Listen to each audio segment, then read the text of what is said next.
So we are recording live at Autodesk University with Stephanie Losee. Welcome to the show. Thanks for joining us today. Thank you so much for having me. Yeah, so kind of give a little bit about your background and what brings you to AU for the listening audience. My background, I was a journalist for several years. I wrote for places like Fortune magazine. And then when digital disruption blew up the media landscape, I became a content marketer before they were calling it content marketing. I was the managing editor of Dell. I was head of content at Visa. And here I am now, leading executive and ABM content at Autodesk. Nice. Content marketing has a very big place in my heart, so I love that. Love Good that to hear. So you've been really instrumental in developing the State of Design and Make report for Autodesk. What is the report? What was kind of the significance and what was the genesis behind Autodesk wanting to create this? It is a global, annual, in year 2 and beyond, longitudinal survey of thousands of leaders around the world in all of our industries. And the idea to create one was bubbling around the company for years, but it's a very big undertaking, and it requires a level of executive buy-in that takes time to build. But we really wanted to be more than a vendor. We wanted to be a true partner to our customers, and we observed that companies who are considered to be a partner often published original research. And so a year and a half ago, or 2 years ago, I should say, we dove in, did a very long discovery period where we did research to inform the research. We didn't say, oh, we know what our customers want from us. We asked them. Yeah. And then we designed the survey to give them the kind of business insights, actionable business insights that they wanted. And we launched it for the first time last April. Nice. Well, what goes into a process? I imagine it's not as easy as we're just gonna do some research, talk to people, and then put something down on paper. There's a lot that goes in behind the scenes. Yeah, it's hard to describe how much goes into it. I mean, for one thing, there's expertise all over the company and outside the company that we had to bring together to create, the level of study that we wanted to do. We brought in subject matter experts from outside the company, from inside the company, futurists like Peter Layden. We asked them for their thoughts about what we should talk about that would be future forward enough to be interesting year after year, incorporate the right trends.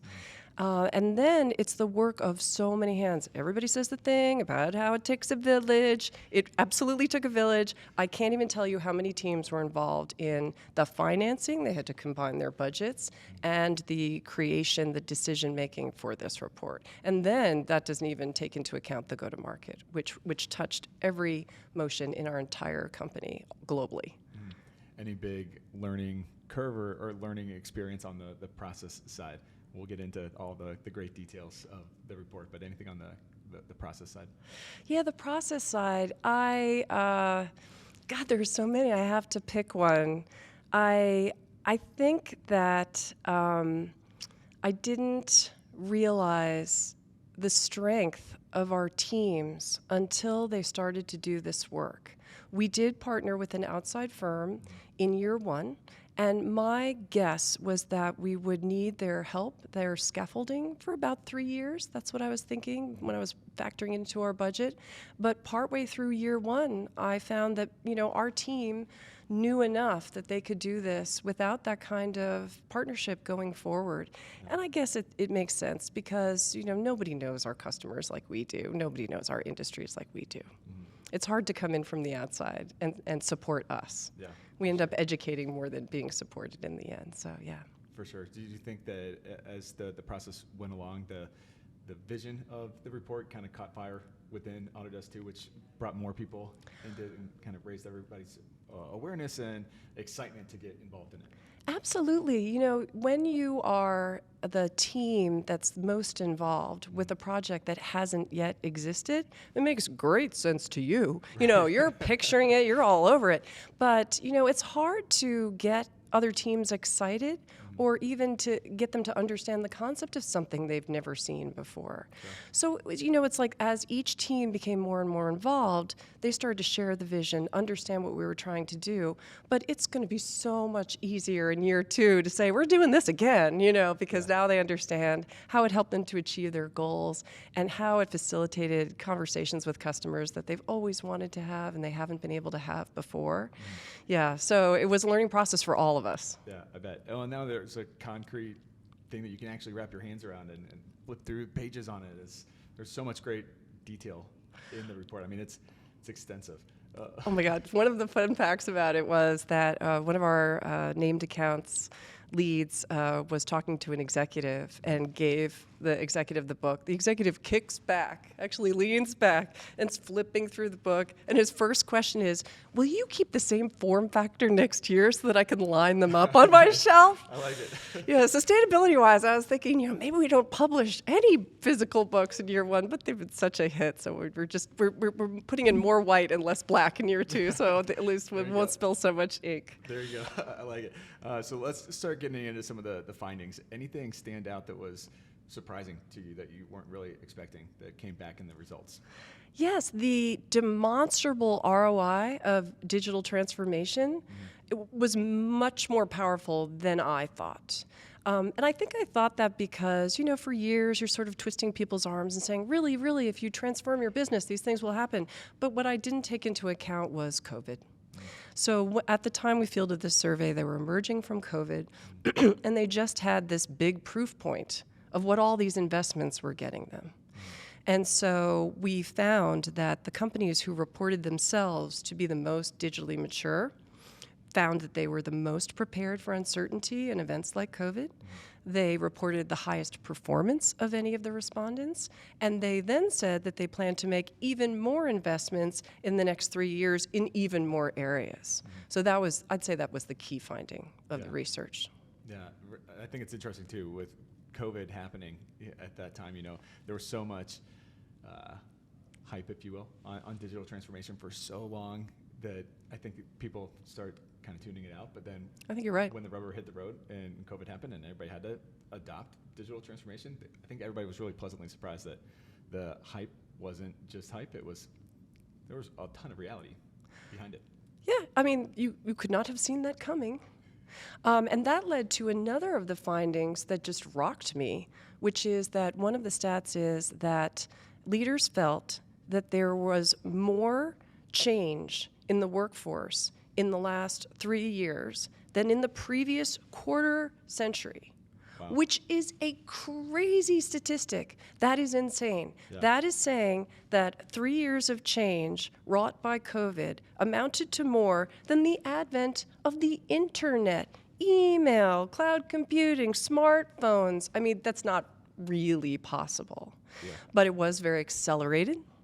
And so, this is their perception. They were just coming out of it. And in a sense, they could be right because, the internet did change all of our jobs, and it changed the way we work, but it didn't make everybody go home for 2 years and possibly not come back. Right. So I get it. But it is an astonishing statistic. Yeah, I think it's the feeling of the pace of change probably is really behind that quickening. That there was so much radical change that happened overnight in the last 3 years, where the advent of the internet being adopted, that was a longer process. It was. We could digest it more, slowly, right. And it changed jobs more slowly. But we did say the last quarter century, so they're adding up all of that over a quarter century. It's still saying that it was less impactful than the last 3 years. This pace of change question came up a lot just in the last 2 days as my team has been interviewing people for next year's report. They are reporting to us that they feel like change is quickening even over COVID, which is very interesting to hear. They're citing AI, of course they are, as the driver of that sense that they have, that things are getting beyond them in terms of the pace of change. Yeah, what do you think are the digital implications of all this rapid digital transformation that's happening across all of AC and manufacturing and really around the world too, based on this report? Yeah, the leaders I spoke to in the last two days were saying that they're very afraid their companies are going to be left behind. Because now that they're seeing what's coming next, they're asking themselves how much of a foundation they've put under those changes. We've talked a lot about data, garbage in and garbage out. So a lot of them spoke about that kind of, data housekeeping that they're suddenly thinking about that they probably weren't thinking about a few years ago. Mm-hmm. Yeah. what's the impact of AI? You brought that up. That's a huge announcement here at Autodesk University with the Autodesk AI. What are people's kind of thoughts and perceptions? Or did you go into that in the report around AI? Yeah, we had a couple of questions in last year's report. We took year one to be a learning year, and then this next one will be the longitudinal study. The data we'll revisit every year. It has many more questions about AI. So thankfully, it fell right between, but not a moment too late for us to incorporate that many questions. Yeah, nice.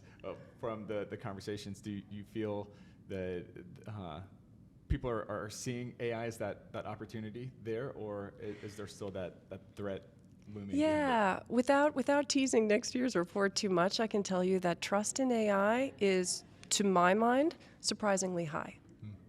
But it's a concept to them right now, and I think what they're saying is, they trust that their company will do the right things with AI. But to be fair to these industries, many of them have been using at least generative for years.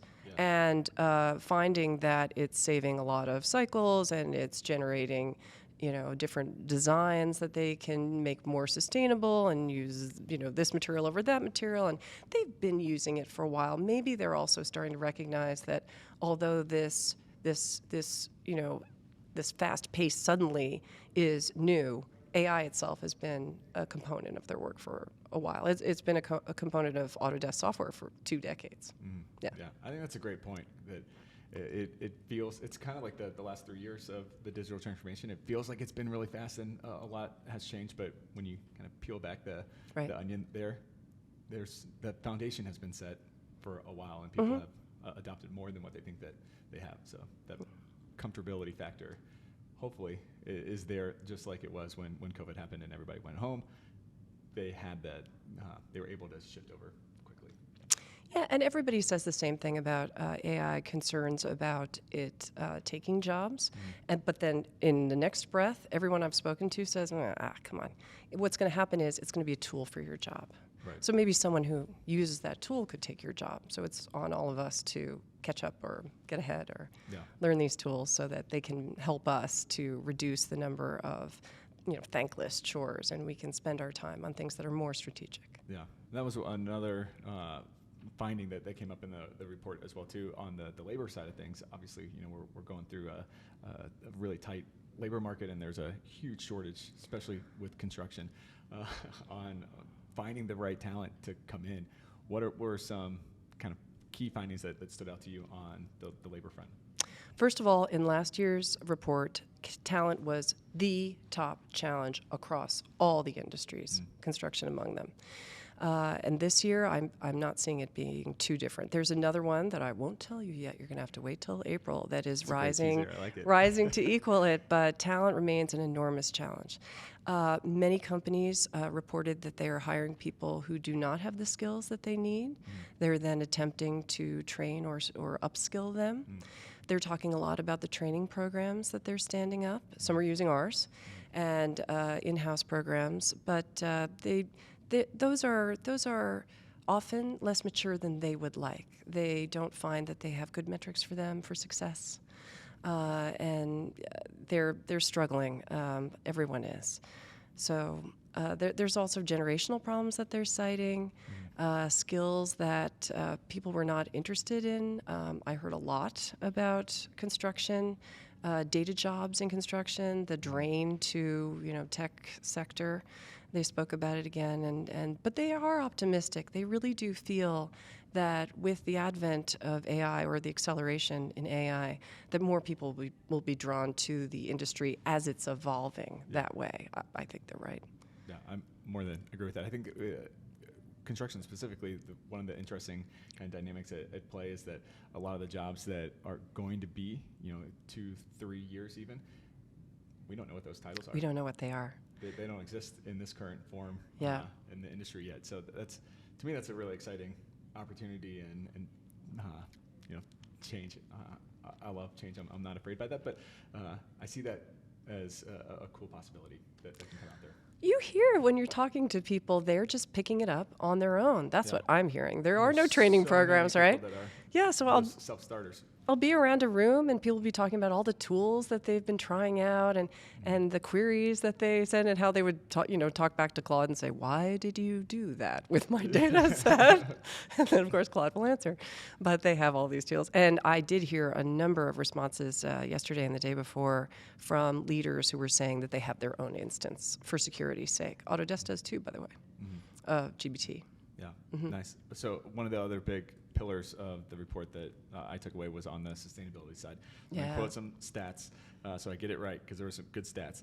So 90% of respondents said that their industry and company had made sustainable changes, but 80% agree that it was really good for the long-term business strategy. Yet I thought it was an interesting dichotomy here. Okay, so with that high percentage, only 17% strongly agreed that they were proud of their company's sustainability initiatives. What do you think causes that disconnect there between, yes, it's important, almost universal, 90% of people agree on that, but a low level of pride in what's actually happening? Yeah, so the disparity between those two numbers is the gap between first steps and where they want to be by now. There's a growing hunger on behalf of individuals and leaders for their companies to be neutral, carbon neutral. And it's a slow process for many of them. The tools they need to get there within their company, externally, support from governments is only partway there. And so, one of the talent findings was that when they're trying to recruit, companies need to be able to demonstrate their sustainability efforts, because the younger people want to work for companies that are doing the right thing for the planet they're going to occupy when some of us are long gone. So they know they have to for competitive reasons. They know they have to for regulatory reasons. They know they have to for their grandchildren and their grandchildren's grandchildren. And so, yeah, you're hearing them say, yes, my company is taking steps. Am I pleased with those steps? Am I satisfied with those steps? I am not. However, there's a very promising stat hiding in there, which is that you already mentioned the one about long-term business impact. 55% said that they're already seeing short-term business impact. And a lot of industries won't make those kinds of changes until they're seeing short-term business impact. So I think that's good news for all of us. Yeah. I think that's a really interesting stat to pull out there for sure, because the aspirational is great. And I think one of the disconnects there is that it can seem almost too ambitious, that people kind of freeze, that they don't know where to start, or they don't know how they fit into that very aspirational goal. And so they just kind of stay with the status quo instead of figuring out ways that they can partake and contribute there. Well, almost all of them have two opportunities. One is the sustainability practices of their own company, their own company's carbon impact, and then those of their projects. So they're finding that they can always get somewhere with a new project. And then it's a longer term process to decarbonize their own company's buildings, their practices. Yeah. That's interesting. Any other kind of fun facts or tidbits that when people get their hands on the report, they should go explore? Let me see. Oh, I got one. Okay, so 79% of respondents say that their company's very future growth, their company's future, depends on digital tools. Now, I would have thought that they are feeling appreciative of digital tools, but the very future growth of their company. And that was before the big wave of, this is last year's finding from last year's report. This is before all this news about AI. I'm looking forward to seeing where that number lands for next year's study. Yeah, that'll be interesting. So you mentioned next year's study. What's the long-term vision behind the report? Yeah, so last year we released it in late April. And we found that timing worked nicely, and so we're going to do it again this year. You'll see us doing launch events, perhaps in all 3 geos this time. We did ours last year in London, in Bloomberg's offices, which are the most sustainable. It's said to be the most sustainable building on the planet, and it was designed by using Autodesk software. So that was lovely synergy there. Yeah. But I think now we'll have one in each of the geos, also probably in late April. So you'll see the report and all of its assets hit the road about May 1st. Where do people go to find the report? Autodesk.com, front and center. So easy to find. Very easy, very easy. So a couple just kind of general takeaways from Autodesk University so far. Oh, from Autodesk University. Well, as I was saying, my privilege is that I get to do these qualitative 45-minute long interviews with leaders. I'm very grateful to them that they give us their time so that we can do this. And the things that I learned were very affecting sometimes and very helpful. We were hearing about geopolitical problems that I personally was not aware of that impact their ability to transform their sustainability practices. We heard about talent challenges, cost control challenges, and it's a lot. It's a lot to think about, and I respect them, and we need them. Mm-hmm. Awesome. A couple rapid fire questions, if you will. Okay. When I say the phrase modeling the future, what comes to mind? Oh, modeling the future. Well, when you said that, I literally thought of an Autodesk model. Yeah. Before I came to Autodesk, one of the things that just got to me the most was, and I don't know if you've seen it, that rendering of what Autodesk software would have done with the Golden Gate Bridge. Oh, no. Okay, so the Golden Gate Bridge, of course, is this, Bauhaus or, kind of a structure, very stylish, very 30s, whatever. But Autodesk software, that when it models the strongest connections, the lightest materials, all of that stuff, it looks like nature. So it shows you why nature comes up with the shapes that it does, because when you connect the dots and you don't think about right angles, right angles are not in nature. So I was fascinated to find out that digital tools turn things into natural shapes. Yeah. And so when you say modeling the future, I think about how that organic element, if we lean all the way into it, for sustainability reasons, for example, to waste the fewest materials to make the strongest connections, our world will look more and more Gaudi, more organic than ever. Yeah, that's very cool. It makes me think of the general session day one keynote with the building, the modular building that was there, blanking on the. It's in my backyard. It's in West Oakland, yes. if that's the one you're talking about. Where they're using mushrooms, the stalks of mushrooms to make the building material more sustainable and stuff. It's really fascinating, really interesting stuff there. What's the potential and the future of what construction could look like. Yeah, and new materials and new shapes. Mm-hmm. And there are ideas that are bubbling up that I certainly could never have thought of. I look forward to hearing more of them. Yeah. All right. So one of my favorite topics is around innovation. Uh-huh. What does innovation mean to you? Well, I am very excited by AI, but I want AI to allow me to innovate as a human. So I'm frustrated by AIs in the universe, ChatGPT. I had to write a death statement, like a career statement about John Glynn, because I advise Glynn Partners, which is a VC firm, and they bring in all of these subject matter experts to talk to their founders once in a while. And so I was trying to write about his career, and so I asked ChatGPT, is John Glynn the father of Silicon Valley? And it spewed out some crazy stuff. And it was like, I'm not familiar with that, but there's a Glynn ice cream cone. It was so hallucinatory. Yeah. So, innovation, the fact that these models will hopefully get smarter and smarter, less and less biased. If I put in a doctor, I want to see some women. I want to see some people of color. I don't want to see, Marcus Welby over and over and over again, which is what it's doing right now. So I think, the innovation that we have to think about right now is what these models are based on, so that what we put in and what they spit out will make our society better. It's a good one. Last question for you. If I could give you all power, you could snap your fingers and innovate one thing in this kind of space that we occupy. What would you pick to innovate? Oh, those buildings that are doing carbon capture and turning it into rocks. You may have bumped into some of that in the expo.